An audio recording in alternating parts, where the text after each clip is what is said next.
homeschooler that wants to date a public schooler? Then this is the video for you.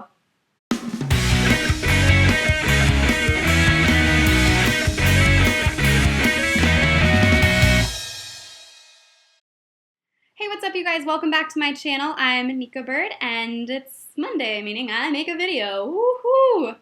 Alright, so Christmas is over, it's over. It's not even Christmas. Whoa. I was about to say like it's over tomorrow, but no, it's over today. Christmas is gone. We're moving on into New Year's. Cheers to the new year. Goodbye 2016. I don't think anyone liked you. I actually got married in 2016 though, so I like it for that. But the rest of the year was kind of... No, I love being married. I've enjoyed this first year of being married. Alright, I enjoyed it 2016. Here's to 2016, but let's move on to 2017. But one of my Christmas presents was a ring light, and I know I look a little pasty right now. I'm still kind of learning how to use it, how to dim it in the right way, what room in the house it'll look best in, so just give me time to figure that out. I hope that this isn't like too bad. I don't know, I feel like I'm just self-conscious because I'm super pale. Also, my hair's a mess because I washed it before this, and that just never... I can't like wash my hair and do things in the same day because it just gets super frizzy, and straightening it doesn't really work, and I don't know. So, having hair problems, I feel pasty, but that's okay. We are going to move on and love this day. I do love having a light that is meant for a camera rather than having to use like my living room lamp and tilting it. It's a lot easier, a lot nicer, so thank you to my wonderful husband for my ring light. I feel like a real YouTuber now. Alright, so without further ado, I know you're all raring to hear my advice for homeschoolers wanting to date public schoolers. So, here you go. Alright, so this video was actually a little bit harder for me to come up with just because I've never been a homeschooler wanting to date a public schooler. I've been the opposite. There were certain things that I found were really different about the homeschool lifestyle versus mine, and you know, my public schooler lifestyle was probably not like anybody else's, but there was still some stuff that like I would say, oh, that's weird, and like my new family would be like, oh, you're public school, that's why that's weird. So I decided if you're a homeschooler and you're looking to date a public schooler but you're nervous, you don't have to be anymore, because now you have my 10 tips to dating a public schooler. You are welcome.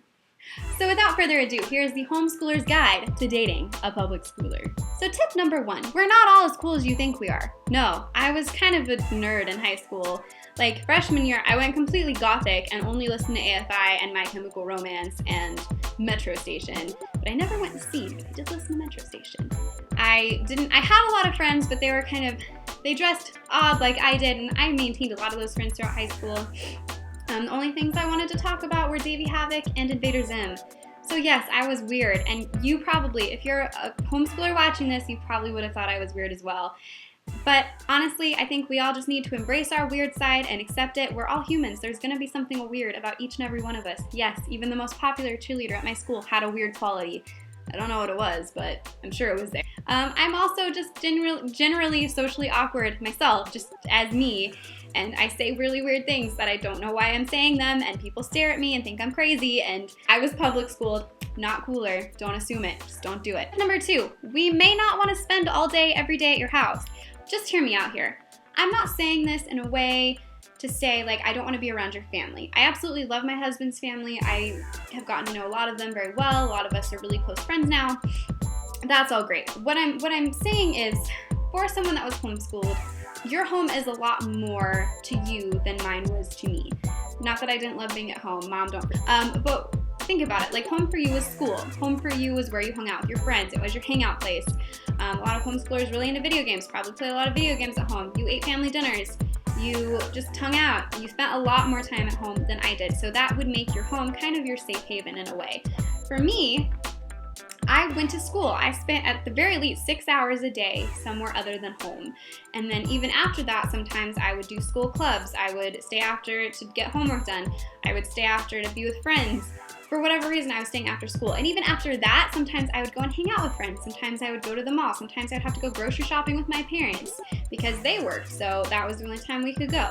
So I spent a lot of time not being at home. So naturally, my safe haven, or where I want to be energetic at least. It's like I love being at home when I'm winding down, but where I want to be energetic is outside doing stuff. Going bowling, going mini golfing, just window shopping.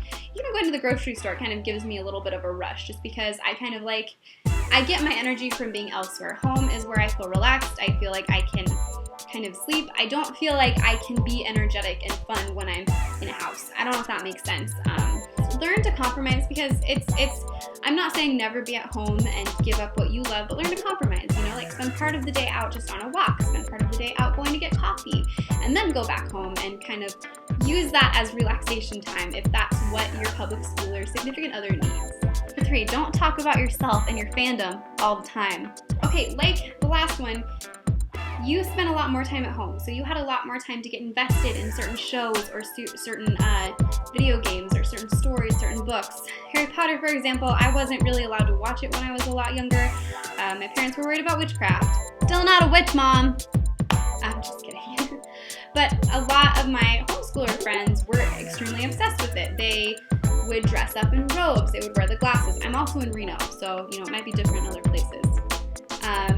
But they were just super into it. I didn't have the time to get invested in it, even if I wanted to. And by the time I could read it, I was a little bit older, and I didn't appreciate the character the same way a lot of people would. So like if your thing is Doctor Who and they've never seen Doctor Who, ease them into it. Doctor Who's really hard unless you've watched it all the way through from like the second series start. Because like I remember I watched one day when I was in high school and I was like, this is weird. But then once I watched the first episode and I had the time to get invested into it, I loved it. So just ease your fandom onto your significant other who's been public school. They didn't have the same kind of time as you did to invest themselves in it. They're probably not going to love it right away. But eventually, because they love you, they will learn to love what you love. 4, no, we don't want to play Ticket to Ride. I'm sorry. Like, I'll do it for you, but I don't enjoy it. That's it. I just hate Ticket to Ride. I'm not strategic. I like fast-moving games. Like that Ellen DeGeneres Heads Up game. I love that game because it's fast-moving. You go quick, and you can be done whenever you want. Thank you, Ellen DeGeneres. Number 5, our families might not be as close as yours. So I know for me, it was giant culture shock coming into a huge family that always had to spend Christmas together, always had to spend Thanksgiving together, always has to spend time together. It was very odd for me because I always viewed family as like that's where home is. You don't really go out to be around them. And I'm not talking about my immediate family. Like we hung out. I'm talking about like the extended family. We just weren't always that close. It was kind of like we could see each other once every 10 years. It felt like it was just yesterday, but then we were good for another 10 years. Love my extended family, but that's just kind of how it was. It was really strange to me that people would like come from out of town to come see my boyfriend at the time's family. So just, again, another thing to ease us into, like if you have a giant family and you want to invite us to the party, that's fine, but just don't expect it to ever feel really normal until they've done it a million times. You know what I'm saying? Like our families just might not be as close, and that is okay. Give them a chance to get used to it and ease them into it. Number 6, our prom was probably not as cool as yours. Stop bragging about it. This one, my husband went to several different proms from when he was like in 7th grade. I got to go to 3 of them, one of which I had to get like a pass for because I was a sophomore. That prom, I just didn't end well. We'll just put it that way. My second prom was my junior year, and the guy that I went with was pretty nice, but so we had our prom at this really cool concert hall, really cool, but they made the upstairs section for seniors only. I was a junior, so my date had to leave me to go see what they had set up there, which was just kind of silly, and then we left. So that was like the coolest prom that I ever had. I didn't have a bad time, but it was also kind of just frustrating that I was like stuck alone while the senior area was being occupied. I don't know. My 3rd prom, my date and I were just friends, and he actually ended up dating my other friend, that night, I think. I don't know. It was all kind of craziness. But basically, like, I didn't enjoy prom just because you get this, like, idea from movies that it's this perfect night and you get, like, your kiss and it's all magical, and it really wasn't like that. Like, I hung out with my friends after and it was really chill, then I went and did something else and then went home. Like, I don't know, just wasn't, I wish it could have been more enjoyable, but it's just not the movie magic thing we picture. But then you have your prom when you're homeschooled, and generally you have like a co-op, and no, their proms are not in a barn. So just stop bragging about it. It's kind of like frustrating that we're given, as public schoolers, we're given this idea that our prom's going to be a certain way, and we don't get that. It's totally different. People do really inappropriate things at prom. It's just not as fun as it could be. And then I, marry my husband, and I find out, oh, he got to go to several different proms, and they were all super fun at country clubs. Like, just not fair. Stop bragging about it. Love you. Number 7, we may have different movie tastes. Now, me, for example, I wasn't allowed to watch Harry Potter, but I was allowed to watch zombie movies at a fairly early age, and I fell in love with cinema itself. I fell in love with the way that filming worked. I fell in love with the way that set design worked, costume design, makeup, prosthetics. I've never been a huge fan of CGI. Like, it can look really real, but I've always had more respect for makeup effects that look super real. I've always had more respect for that kind of a thing. I've never really appreciated CGI as much. I don't know.